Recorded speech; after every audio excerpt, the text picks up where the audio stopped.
good afternoon. Yes, teacher. So this is the IELTS speaking mock test, and I'm teacher Abby, and I will be conducting this speaking test. So can you introduce yourself, please? My full name is Su Chen Nisan, but you can call me Minzy if you want.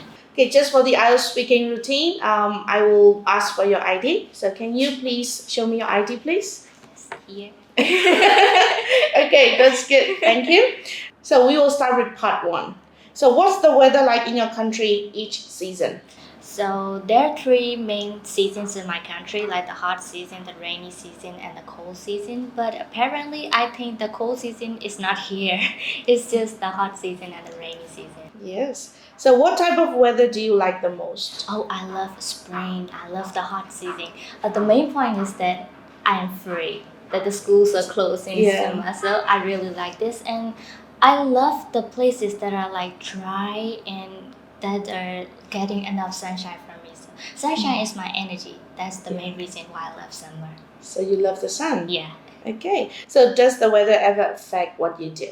Yes, if there's the rainy season and if the rain is falling heavily, I got moody. Like I would like to cry in a corner or I'm just depressed. I don't want to do anything else. But in contrast, in summer, I'm really active. Like right now, I'm active. Oh, that's good. So does it rain a lot in your hometown? I would have to say it's like 50-50. In the rainy season, of course, it does rain a lot, but in other seasons, the rain comes very rarely. So does rain ever affect transportation in your hometown? Of course, it does. It's the major problem for the transportation. Whenever there's rain, there's always traffic. And the trains are not like useful in my country that much. People prefer to use buses or taxis themselves. So, yeah, rain does affect the traffic. Transport. Yeah.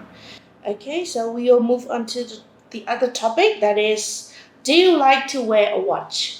Yes, I love to wear watch right now. I'm wearing one, and I'm really into the design of the watch. And also, like in this modern days, of course, we would know the time just by watching the phone or with a digital clock. But I'm really into seeing watches. I love watches. Okay. So is a watch important for you? Yes, it is important. So whenever I go somewhere, it is like an essential accessory for me.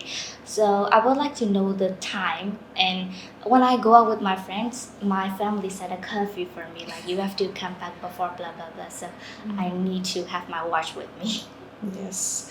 So have you ever got a watch as a gift? Yes, actually, recently I got this as a birthday present from my father, and that's really nice and beautiful. Yeah. Okay, so do you have a talent or something you are good at? I have to say that I'm really good at drawing, but I don't have any idea about it. I just like copy the others' work, but it is like not 100% accurate, but 95% accurate. So I feel proud with that. So do you ever think your talent can be helpful for your future work? Of course, I'm really into drawing, and when I joined the medical school, you have to draw the organs or the blood vessels or something like that. So I think it will be helpful for that. So this is the last question of part 1. So do you think people in your family have the same talent? I don't think so.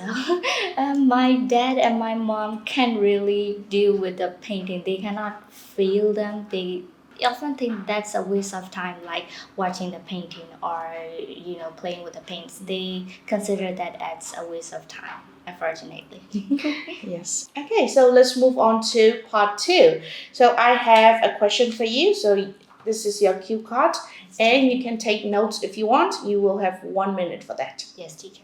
Okay, so this is speaking part 2. The question is, describe something you did that was new or exciting. You should say what you did, where and when you did this, and who you share the activity with, and explain why this activity was new or exciting for you. So you have 2 minutes. You can start. So yeah, I would like to describe about an activity that was exciting and also thrilling. So I went to the water boom. It is situated in Singapore, I think. I went to the water boom for the first time. I've never been there since I was a child, so I did have a lot of fun there, and it is also adventurous. You have to climb a very high place and then you have to like slide with the water. It was really fun and exciting. So yeah, as I said that I went there in Singapore. I was on a vacation and it was in the downtown of Singapore. I think I couldn't really recall the name, but the name of the water boom was Wild Wild Wet. Oh, Yeah. So I did not go there alone, obviously. I went there with my family, including my branch family. They're very busy people. Like it is really hard to organize them in one place. So I got the chance. So I was really excited and fun. And I am really afraid of water. I've drowned twice in my life. Oh. Yeah. So yeah, going to the water boom is like a challenge for me. But since I have my dad around with me, so I feel very safe, and that's the main reason why I play like a fish in the water. Yeah. Okay, so thank you. That is the end of our speaking part 2. So now we'll move on to part 3.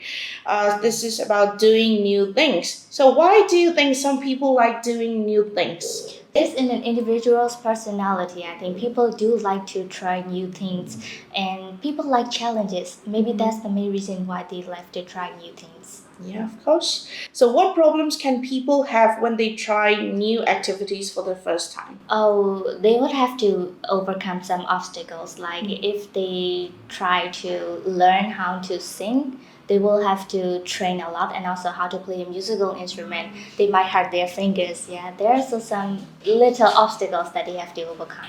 Yeah. So do you think it's best to do new things on your own or with other people? Oh, it depends. Like for my experience, if you go to a water room, you shouldn't go alone. You have to go with your family or your friends.